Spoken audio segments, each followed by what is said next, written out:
Parfait. Bien, bonjour, je m'appelle Jeff Doucette.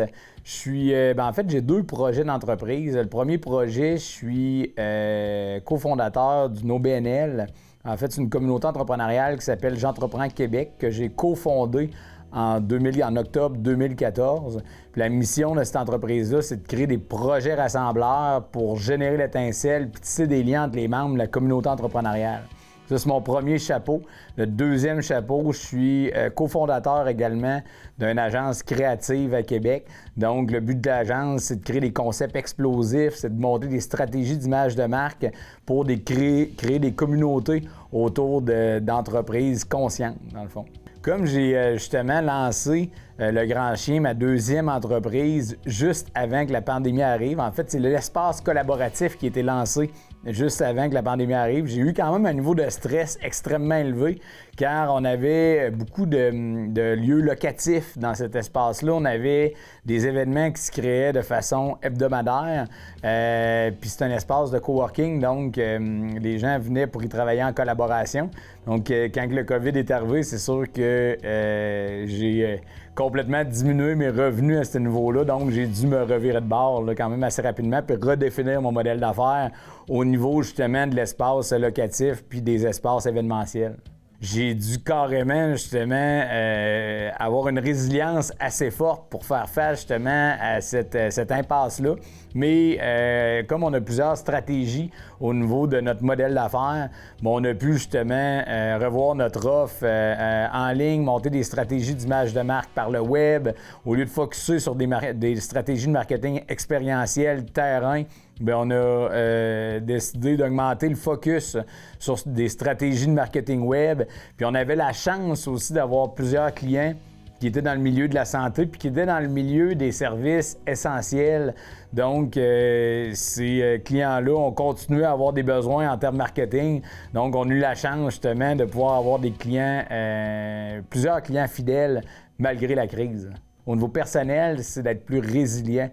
J'ai tout le temps été quelqu'un de quand même assez calme, mais j'ai continué, j'ai augmenté ma pratique de méditation entre 1 heure et 2 heures par jour. Là. Donc ça m'a vraiment aidé à refocusser sur le moment présent. Bien, les innovations que ça m'a permis d'apporter à l'entreprise, c'est sûr que comme moi, je fais beaucoup de création événementielle, ça m'a permis d'apporter l'événementiel, mais sur le virtuel. Donc, j'ai apprivoisé les outils comme Zoom. Puis comme moi, je fais beaucoup d'activités de création collective, j'ai monté des concepts de création collective en virtuel où on avait des chambres créatives thématiques virtuelles qui étaient justement gérées par le Zoom. Donc, cette dimension-là virtuelle de l'entreprise, on ne l'avait pas développée avant le COVID. En matière de gestion de crise, qu'est-ce que j'ai à donner comme conseil aux jeunes? La première chose, c'est d'apprendre à gérer ses émotions. Dans des situations de crise, la première chose importante, c'est de rester calme pour justement continuer à avoir une capacité de discernement, puis une capacité à percevoir la globalité justement de la situation puis du contexte.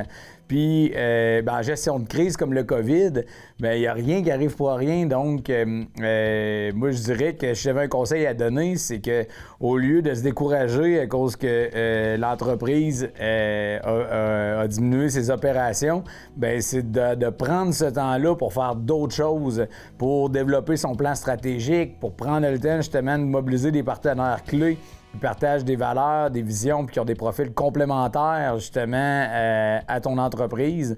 Donc, souvent, ce temps-là, au niveau de la stratégie, au niveau de la vision, on l'a moins quand on est dans l'opérationnel. Donc, en temps de crise comme le COVID, c'est vraiment quelque chose qui peut être important à faire puis à considérer.